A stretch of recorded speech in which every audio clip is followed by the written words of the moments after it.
ہمیشہ ایسے شخص کو چنا کرو جو آپ کو عزت دے، کیونکہ عزت محبت سے کہیں زیادہ خاص ہوتی ہے۔ دوست کی غلطی ریت پر لکھو تاکہ پانی اسے مٹا سکے، اور دوست کے احساس پتھر پر لکھو تاکہ کوئی اسے نہ مٹا سکے۔ لوگ یہ نہیں جانتے کہ قیامت والے دن ان کے ساتھ کیا ہوگا، لیکن یہ ضرور جاننا چاہتے ہیں کہ دوسروں کے ساتھ کیا ہوگا۔ دوستی اور محبت ان سے کرو جو نبھانا جانتے ہوں، نفرت ان سے کرو جو بلانا جانتے ہوں، اور غصہ ان سے کرو جو منانا جانتے ہوں۔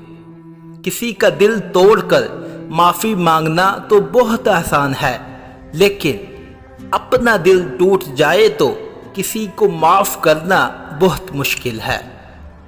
بیوی سے جمع کرنے کے بعد کمزوری ہونے لگے تو یہ 3 چیزیں کھا لیا کرو۔ نمبر 1 کھجور، نمبر 2 دودھ، نمبر 3 انجیر۔